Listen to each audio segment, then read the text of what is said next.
Kursda maliyyənin əsas və giriş anlayışları haqqında danışacağıq. Mənim adım Caviddir. Mən 4 il maliyyə iqtisadiyyat təhsili almışam və 8-9 il dünyanın ən böyük 10 bankından birində çalışmışam. Və bildiklərim hamısını bu videolarda paylaşa bilməyəcəm, amma ən azından mən yeniyetmə olarkən və maliyyə haqqında öyrənmək istəyərkən tapa bilmədiyim bir kursu özüm yaratmaq istədim və sizinlə dediyim kimi maliyyə haqqında bildiklərimi bölüşəcəm. Kursun mövzuları burada gördüyünüz kimi 10 dərs nəzərdə tutulubdur maliyyə 101 dərsi üçün.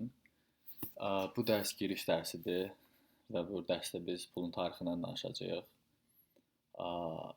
Daha sonra ikinci dərs əsas iqtisadi anlayışlar olacaq. Müxtəlif iqtisadi anlayışlar var ki, hər bir maliyyətçi onlar haqqında ən azından tanış olmalıdır.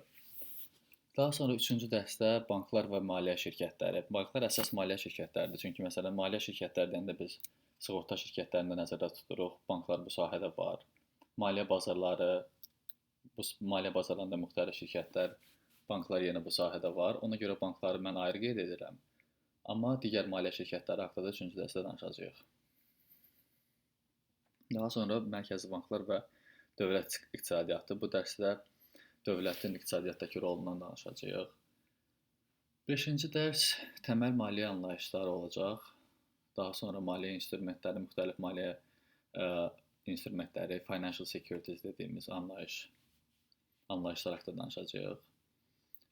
Bu arada onu da qeyd edeyim ki, dərslərimiz Şimali Amerika fokuslu olacaq. Çünki Şimali Amerika əsasında Birləşmiş Ştatlar bazarı dünyada ən mühüm maliyyə bazarlarıdır.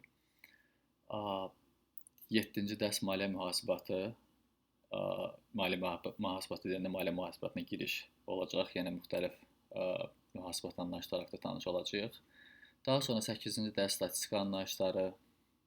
Müəyyən qədər riyazi olacaq, amma tam riyazi dərinliklərə varmayacaq. Sadəcə anlayışlarla tanış olacağıq. Qiymətləndirmə üsulları eyni ilə bütün qiymətləndirmə üsullarını biz əhatə edə bilmərik. Sadəcə giriş mövzusu kimi seçilibdir qiymətləndirmə üsulları. Və ən sonunda bəzi nəzəri mövzular vardır ki, onlar ilə də praktikada, tətbiqdə şahid olunmur onlara, amma ən azından biz onlarla tanış olmalıyıq.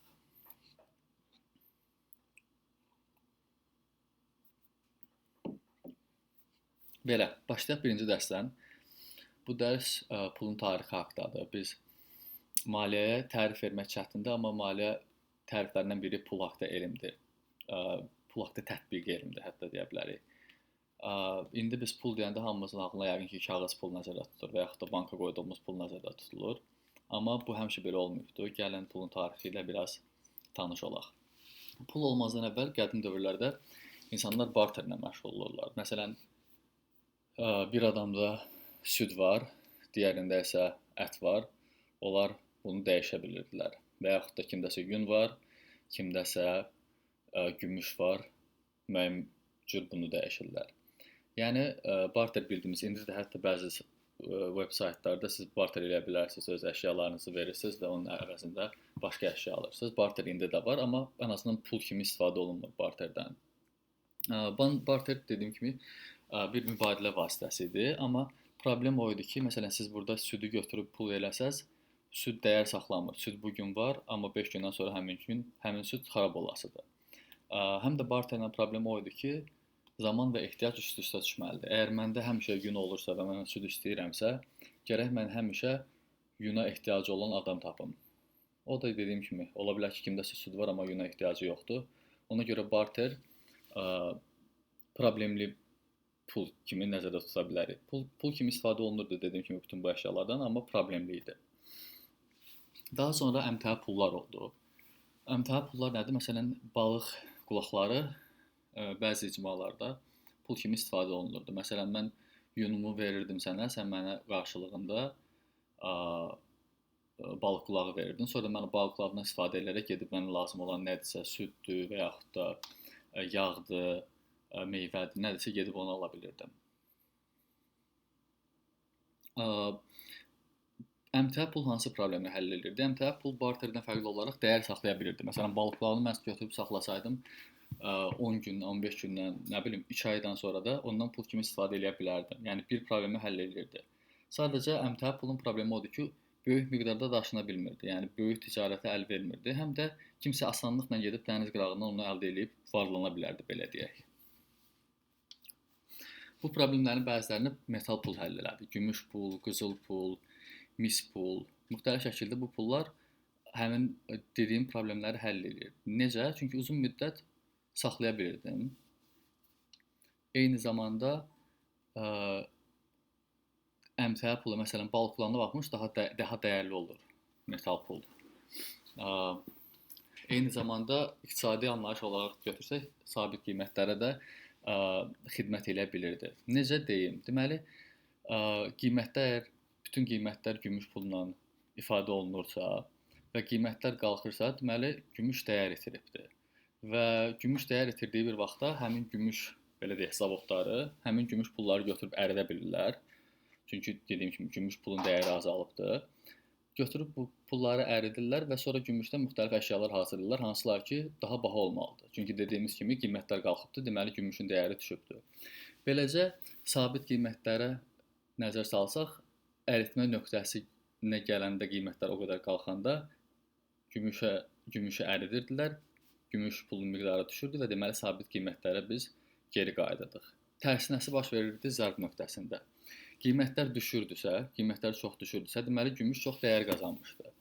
Belə olan halda götürüb əşyaları əyridirdilər və əşyaların sayı azalırdı və əşyaların qiyməti qalxırdı sabit qiymətlərə doğru. Beləliklə sabit qiymətlərə biraz kömək eləyirdi gümüş pullar, qızıl pullar və digər qiymətli metallardan hazırlanmış pullar.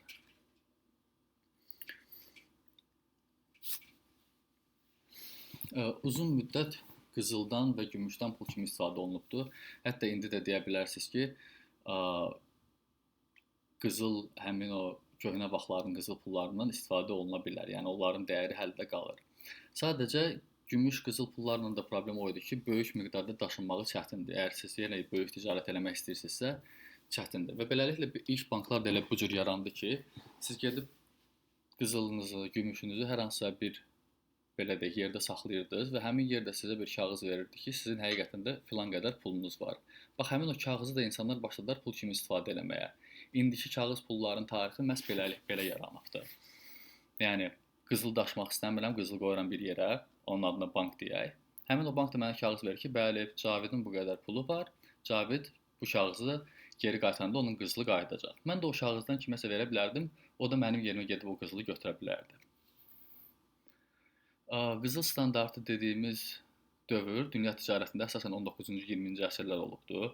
Bütün əsas iqtisadiyyatlar, İngiltərə, Amerika, Avropa ölkələri öz valyutalarını qızılla ifadə edə bilərdilər. Məsələn, 1 dollar deyə bilərdi ki, 1 dollar 4 qram qızıldır və 1 funt 1 qram qızıldır. Bu demək olurdu ki, 1 dollar 4 funt sterlinqə bərabərdir. Qızıl standartı dediyim kimi 2 əsrə yaxın davam elədi, 19-20-ci əsrlərin belə deyək, əvvəlləri və 70-ci illərə qədər. Ta o zamana qədər ki, Nixon şoku oldu. Tarixdə Nixon şoku 71-ci ildəki hadisədir. Vyetnam müharibəsində Amerika çox pul xərcləyirdi və o qədər pula ehtiyacları var idi ki, arxasını qızılla qoruya bilmirdilər. Yəni onun dayağı kimi qızıldan istifadə edə bilmirdilər. Və ona görə də Nixon etiraz çıxır və deyir ki, bundan sonra bizə siz həmin o kağız pulları gətirsəz, biz onun əvəzində sizə qızıl verməli deyilik. Bununla da petro-fiyat, petro-dollar, yəni kağız pulun əsası belə qoyulur ki, indiki kimi kağız pulu gedib siz banka versəz, o heç də sizə geri qızıl verəsi deyil. Gərək gedib qızıla pulu birbaşa qızıl dəyişən yerdə dəyişəsiniz.